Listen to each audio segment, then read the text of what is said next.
Namaskar and welcome to Sunset TV. I am Rajiv Kumar Singh and you are watching House Highlights. The program encapsulates the day's proceedings of both the Houses of Parliament, the Lok Sabha and the Rajya Sabha. Before we move into the details of the proceedings, let us take a quick look at the headlines.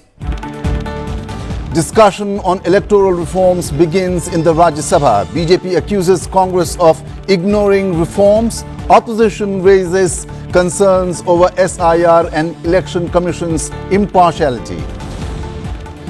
Rajya Sabha concludes discussion related to 150 years of the national song Vande Mataram. Leader of the House and Union Minister JP Nadda accuses the Congress of opportunism, calls for according the national song the same respect as the national anthem.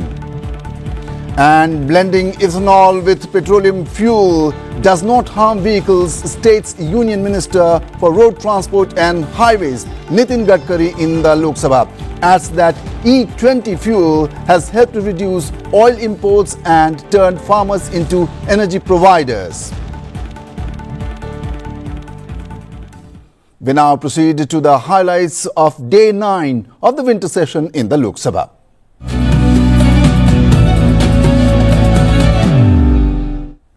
Proceedings in the lower house commence with the question hour. It being Thursday, questions listed for answers in the Lok Sabha pertain to the ministries of civil aviation, food processing, industries, housing and urban affairs, Jal Shakti, micro, small and medium enterprises, petroleum and natural gas, power, road transport and highways, tribal affairs. Responding to a question on vehicles compatible with E10 and E20 fuel standards, the Minister for Road Transport and Highways Nitin Gadkari informed the House that blending ethanol with petroleum fuel does not harm vehicles. He further stated that E20 fuel has helped reduce oil imports and turned farmers into energy providers. हमारे देश में E20 fuel को स्वीकार किया है। अभी हमारे petrol में E20 यानी इथेनॉल का 20% एडिंग होता है। ये करीब पुराने जो 2023 के पहले ही जो पुराने व्हीकल थे उसका भी टेस्टिंग किया है और करीब 1 लाख किलोमीटर तक टेस्टिंग करने के बाद ARAI ये जो गवर्नमेंट की स्थापन की हुई संस्था है टेक्निकल पुणे की, उन्होंने इसमें ये कहा है कि no vehicle engine failures was observed, no impact on vehicle performance, startability and driveability and metal capability. वैसे अध्यक्ष महाराज बहुत बार हम लोग मेंटेन करने के लिए बहुत बार 6-6, 8-8 महीने के बाद सर्विसिंग करते हैं।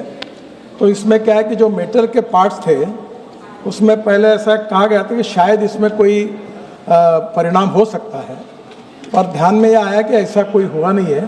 पर सर्विसिंग में छोटे छोटे जो मेटल के वॉशर्स होते हैं वो बदलते रहते हैं। इसके बारे में विशेष रूप से कोई तकरार भारत सरकार के पास नहीं आई। एक तकरार गुजरात में आई थी और गुजरात में वॉक्सवैगन कंपनी की उसकी इंक्वायरी हुई। उसके बाद ये ध्यान में आया कि इसका संबंध E20 फ्यूल से कोई नहीं था। इसमें कुछ जगह ये बड़े प्रमाण पर जो इथेनॉल हमारे सरकार की प्राथमिकता है और प्रधानमंत्री जी के नेतृत्व में जो आत्मनिर्भर भारत का उद्दिष्ट रखा गया है उसमें हमारा फॉसिल फ्यूल का इंपोर्ट 22 लाख करोड़ रुपए का है अध्यक्ष महाराज। और जो प्रदूषण हो रहा है उसके परिणाम हम सब भुगत रहे हैं। इथेनॉल एक ग्रीन फ्यूल है और उससे प्रदूषण कम होता है और इसलिए अभी तक जो इथेनॉल हमने यूज़ किया है उसके कारण विशेष रूप से जो कार्बन डाइऑक्साइड का जो इमिशन है उसमें करीब 245 लाख मेट्रिक टन ये जो क्रूड ऑयल को इथेनॉल ने सब्स्टिट्यूट किया है और करीब इसके साथ कार्बन इमिशन रिडक्शन में 736 lakh metric tonne equivalent to 30 crore tree लगाएंगे, इतना हमने उसमें प्रदूषण कम हुआ है। मुझे लगता है कि इसमें किसानों का भी इसका बहुत बड़ा फ़ायदा हुआ है और एक दिन 22 लाख करोड़ का ये इंपोर्ट समाप्त करके हम विकसित करके हमारे देश को, किसान को आज हमने ऊर्जा दाता, ईंधन दाता बनाया है। तो आगे चलकर ये पूरा पैसा ग्रामीण क्षेत्र में जाएगा और किसान इसके कारण उनका सबसे ज़्यादा फायदा होगा। Responding to a supplementary question on the prices of petroleum products, Minister for Petroleum and Natural Gas Hardeep Singh Puri said that India imports a large share of its energy needs and that international factors largely determine crude prices. He also stated that the country is moving towards greener fuels through ethanol blending. I would like to thank the honourable member for raising the issue of prices of petrol. Sir, जैसे सबको पता है हमारी जो petrol diesel energy consumption है बहुत तेज़ी से बढ़ रही है. Energy is the lifeline of the economy. So if the economy is growing at 8.4% in the last quarter, 7.8% in the previous quarter, energy consumption is increasing. And the International Energy Agency, sir, which is based in Paris, has estimated that for the next 20 years, about 35% or more of the increase in demand for global energy will come from India because it's a rapidly growing economy. We are spending approximately $150 billion a year on the import of energy. So to the extent that we have 20% blending, that 20% blending means 20% less of imports have to be followed.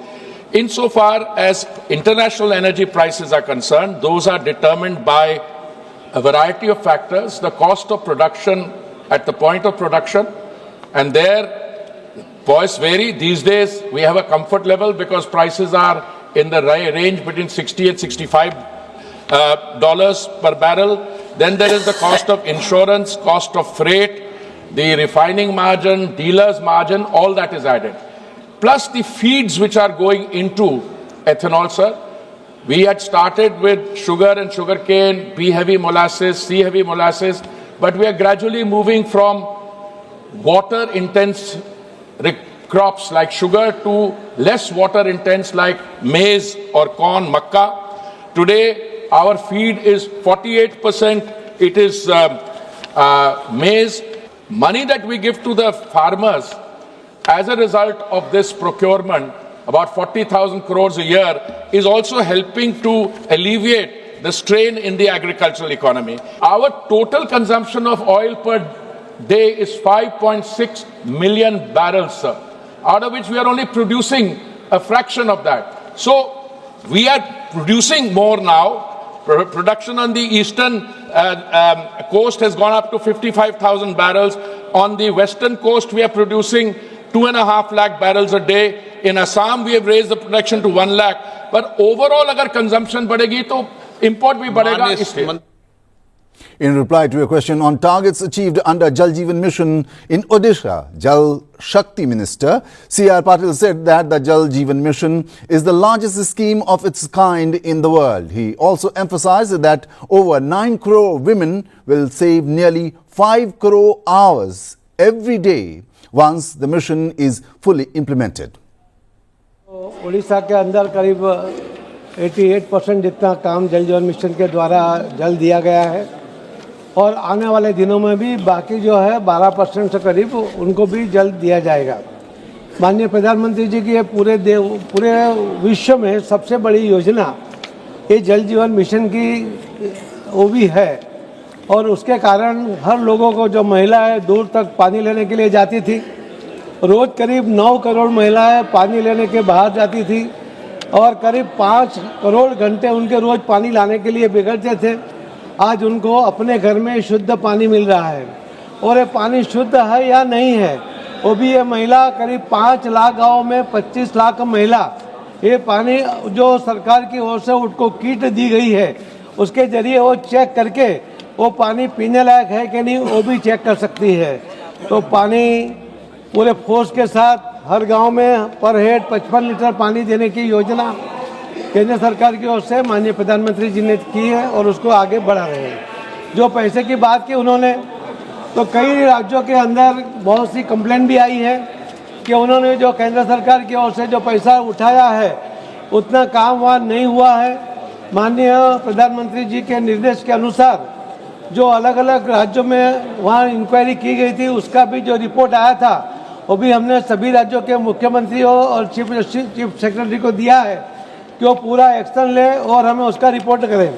और जहाँ भी काम खत्म हुआ है वो योजना का वेरिफिकेशन करके वो जब तक नहीं भेजेंगे तब तक उसको पैसा देना हमारे लिए संभव नहीं होगा। तो ये काम राज्य के अंदर भी पूरा कराए, यही मेरी आपसे उम्मीद भी है। During question hour, member from Himachal Pradesh Anurag Thakur raised an issue of e-cigarettes being smoked on the premises and requested the speaker to issue clear guidelines on the matter. This led to a brief exchange between BJP and Trinamool Congress members. The speaker assured the House that he would look into the issue. Sir सदन की जानकारी के लिए है sir देश भर में e cigarette ban हो चुकी है।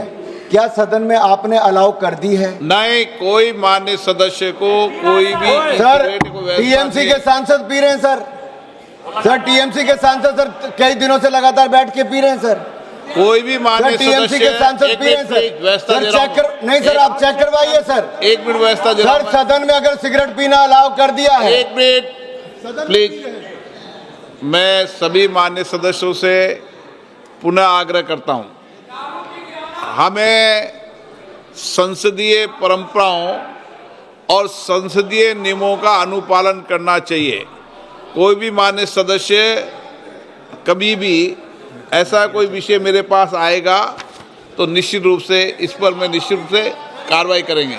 मान्य सदस्यगण, अगर आपको किसी भी विषय पर कोई भी आपत्ति आप लिख के दे दें, ऐसी कोई भी कार्रवाई होगी तो मैं निश्चित रूप से इस पर एक्शन टेकन करूंगा। After the question hour, the Speaker first named the members who had moved adjournment motions. He informed the House that he had rejected all such motions. He later asked for important ministries and department-related papers to be tabled in the House. On Thursdays, papers tabled in the Lok Sabha included those from the Ministry of Tribal Affairs, Ministry of Power, Ministry of Micro, Small and Medium Enterprises, Ministry of Petroleum and Natural Gas, Ministry of Road Transport and Highways, Ministry of Housing and Urban Affairs and Ministry of Jal Shakti. Reports of a Committee on Public Undertakings was tabled by member Lalit Verma. In total, he tabled 11 reports, including those concerning Sagarmala Finance Corporation Limited, Rural Electrification Corporation Limited, Nuclear Power Corporation of India Limited, and also review of performance of petroleum and natural gas sector. Member Dr. Rajesh Mishra tabled reports of the Standing Committee on Health and Family Welfare. The reports he tabled concerned quality of medical education in India and demands for grants.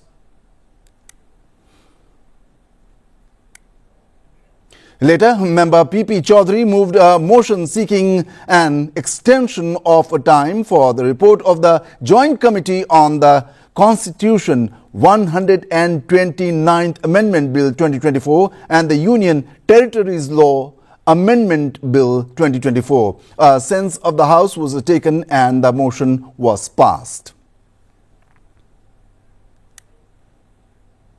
Members raised matters of a public importance during zero hour. Some of the issues highlighted in the Lok Sabha on Thursday pertained to new metro systems, health facilities in smaller districts and remuneration and facilities for labor force. Let us look at some excerpt. Chandigarh के आसपास 3 शहर और हैं, मोहाली, पंचकूला और new Chandigarh. वर्ष 2019 में, नवंबर 2019 में मैंने मिनिस्टर ऑफ रोड ट्रांसपोर्ट और हाईवेज और मिनिस्टर ऑफ हाउसिंग और अर्बन अफेयर्स को एक खत लिखा था कि इन चारों शहरों को आपस में जोड़ने की जरूरत है और एक मैस रैपिड ट्रांसपोर्ट सिस्टम बनाने की आवश्यकता है, जिससे कि इस पूरे रीजन का जो इकोनॉमिक पोटेंशियल है, उस इकोनॉमिक पोटेंशियल को पूरी तरह से जागरूक किया जा सके। वो उस प्रोजेक्ट की कॉस्ट धीरे धीरे बढ़कर 16,000 करोड़ से पिछले 3-4 वर्ष में 25,000 करोड़ हो गई। अब सभापति महोदय, नागपुर में भी मेट्रो बन गया, कोच्चि में भी मेट्रो बन गया, बेंगलुरु में भी बन गया, हैदराबाद में भी बन गया, मुंबई में भी बन गया, तमाम शहरों में मेट्रो बन गया है, पर चंडीगढ़ में पिछले 10 साल से मेट्रो नहीं बना। मेरी केंद्र सरकार से मांग है, मेरी स्पेसिफिक मांग ये है कि केंद्र सरकार को इसको एक स्ट्रेटेजिक कनेक्टिविटी प्रोजेक्ट के तहत अडॉप्ट करते हुए वो 25,000 करोड़ रुपया केंद्र सरकार की तरफ से देना चाहिए। क्षेत्र बुलंदशहर उत्तर प्रदेश में केंद्र सरकार के डाक विभाग में, सेना में, रेलवे में, एटॉमिक एनर्जी पावर प्लांट में बहुत सारे वर्तमान में कर्मचारी और पूर्व में सेवानिवृत्त कर्मचारी उनके परिवार निवास करते हैं। जनपद में कोई भी CGHS सेंटर नहीं है, जिसकी वजह से उनको मेरठ, गाजियाबाद या दिल्ली में जाना पड़ता है। जो बुजुर्ग लोग हैं उनको जाने में असुविधा होती है। माननीय प्रधानमंत्री जी, देश के हर नागरिक को अच्छा स्वास्थ्य मिले, स्वास्थ्य सेवाएं मिलें, इस उद्देश्य को लेकर सरकार हमारी काम कर रही है। लेकिन मेरे क्षेत्र में ये ना होने के कारण बुजुर्ग लोगों को ठीक से इलाज नहीं मिल पाता है। मैं आपके माध्यम से माननीय स्वास्थ्य मंत्री जी से अनुरोध करना चाहता हूं कि मेरे क्षेत्र के नागरिकों को अच्छी स्वास्थ्य सुविधा देने के लिए CGHS सेंटर की स्थापना करने के लिए आपके माध्यम से सरकार से मांग करता हूं कि जैसे भारतीय खाद्य निगम के मजदूरों के उनके हितों की रक्षा के लिए कॉरपोरेशन का गठन किया है और महाराष्ट्र के सरकार ने मथाड़ी बोर्ड का किया है, उसी तरह से अखिल भारतीय रेलवे मालगोदाम श्रमिकों के हितों की रक्षा के लिए, उनके कवर के लिए, उनके मिनिमम वेजेज के लिए जो 4 कोड में सुरक्षित करने का काम सरकार ने किया है, वो एक बोर्ड बनाने का काम करें जिससे उन श्रमिकों के हितों की रक्षा हो सके।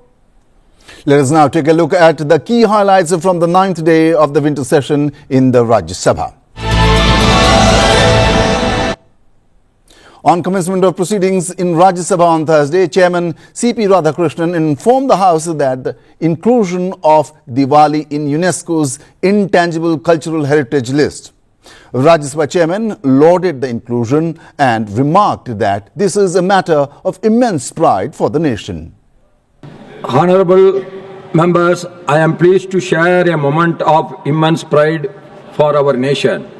Our festival of lights, Deepavali, has been inscribed on UNESCO's representative list of intangible cultural heritage of humanity. The prestigious recognition announced on the 10th of December 2025 has sparked joy and celebration across our country and among Indians worldwide. Deepavali is not merely a festival, it is a civilizational message. It symbolizes the triumph over light over darkness, knowledge over ignorance, hope over despair, and dharma over adharma. It is universal philosophy, cuts across faiths, regions and generations, embodying the very spirit of India that is inclusive, radiant, and resilient. As you may be aware, Deepavali is the 16th element of Bharat to be inscribed on the UNESCO list of intangible cultural heritage of humanity, thereby enriching it with the glow of India's civilizational legacy. On my behalf and on behalf of this August House, I extended heartiest felicitations to all the Indians, to our cultural practitioners and every individual and the institutions that contributed to securing the global recognition. May this achievement inspire us to preserve, promote and proudly celebrate our rich heritage and traditions with renewed commitment and reverence. Documents from the Ministry of Culture, Ministry of Science and Technology, Ministry of Personnel, Public Grievances and Pensions, Department of Atomic Energy and Department of Space, Ministry of Law and Justice, Ministry of Communications, Ministry of Labour and Employment, Ministry of Environment, Forest and Climate Change and the Ministry of External Affairs were tabled. In the House, reports of the department-related Parliamentary Standing Committee on Health and Family Welfare, the Committee on Public Undertakings and statements from ministers were also presented. In the question hour on Thursday, Minister for Environment, Forest and Climate Change, Bhupender Yadav, while responding to a supplementary question, informed the House that the air pollution situation in Delhi has improved, with the number of good air quality days nearly doubling. 2016 में जो AQI जिसको 200 कहते हैं मतलब अच्छे दिनों की संख्या जो 110 होती थी, 110, 2026 में वो संख्या बढ़कर के 200 हो गई है। इस वर्ष जनवरी नवंबर की अवधि में दिल्ली का औसत AQI जो 2018 में 213 था, वो कम होकर के 187 हुआ है। 2025 के दौरान दिल्ली में एक भी दिन AQI 450 नहीं हुआ है। हम उसको कंट्रोल रखने में सक्षम हुए हैं, बल्कि केवल 3 ही रहा है। इसको लेकर के जो आपने पूछा है, हमारे मंत्रालय के द्वारा लगातार मॉनिटरिंग की जाती है। जो इसके हितधारक हैं उनके साथ बैठक की जाती है। 2014 से पहले इसको मॉनिटर करने के लिए कोई लीगल सिस्टम ही नहीं था, एडमिनिस्ट्रेटिव सिस्टम ही नहीं था। 2021 में हमने CAQM की स्थापना इस संसद से लेकर के करी। अब CAQM जो है वो विभिन्न कार्यान्वयन एजेंसियों के माध्यम से इसके लिए कार्य करता है। दिल्ली में जो भी AQI है उसके लिए हमने ग्रेडेड रिस्पांस एक्शन प्लान को तैयार किया है, और उस एक्शन प्लान में जब इस प्रकार से AQI बढ़ता है तो एक्शन प्लान में कार्रवाई की जाती है। Union Minister and Leader of the House JP Nadda participated in the discussion to commemorate the 150 years of Vande Mataram. During the debate, he informed that after independence, Vande Mataram did not receive the respect it deserved and held the then government responsible for this.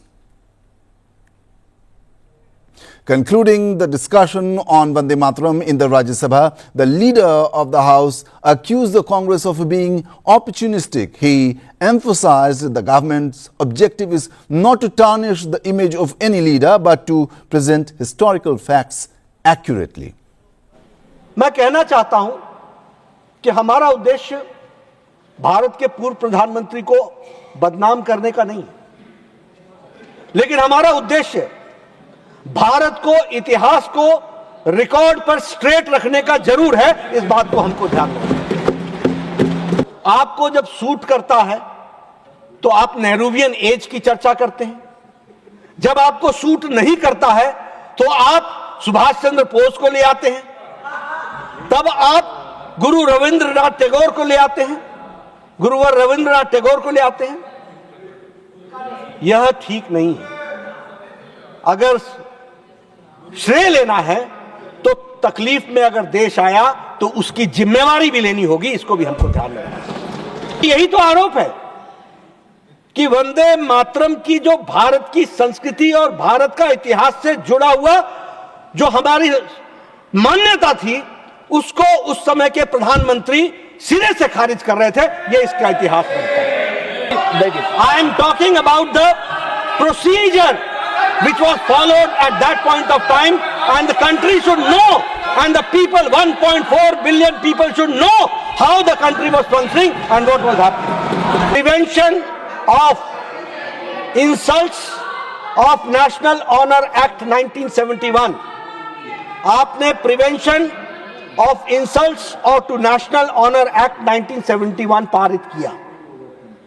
इस act के तहत penalty for disrespecting the Indian flag and national anthem of the Constitution. लेकिन यहां पर फिर से आपने राष्ट्रीय गीत वंदे मातरम को इंक्लूड नहीं किया। और अंत में सिर्फ मैं बोलना चाहता हूं, what is the difference? What is the difference? हमारी लड़ाई किस बात की?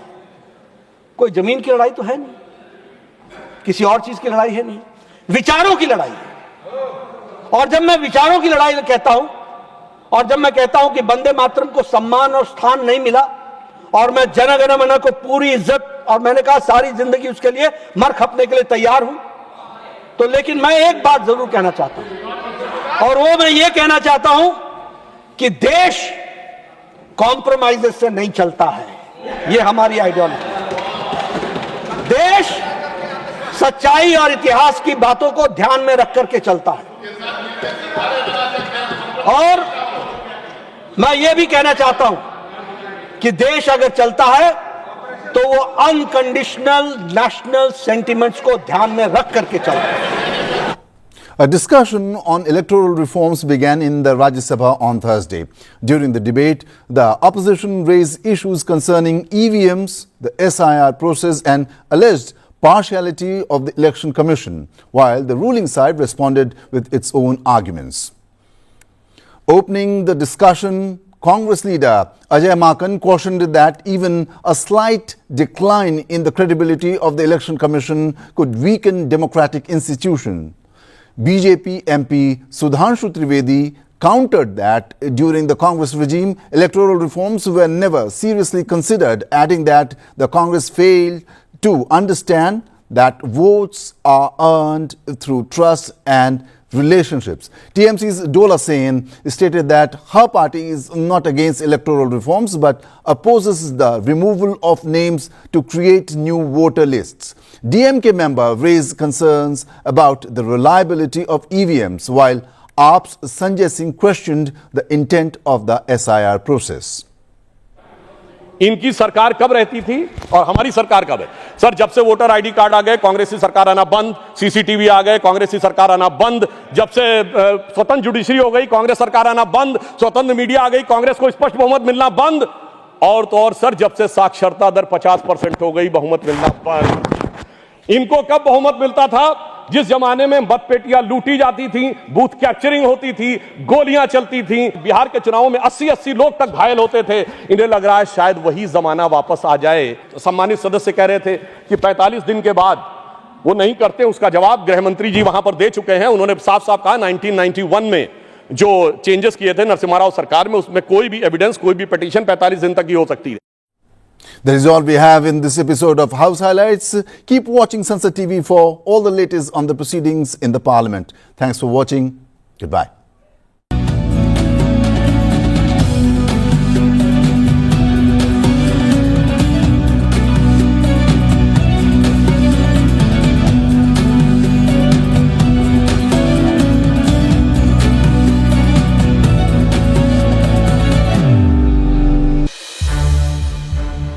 संसद टीवी के और भी प्रोग्राम्स देखने के लिए सब्सक्राइब करें हमारा YouTube चैनल और हाँ, इन्हें लाइक और शेयर करना ना भूलें।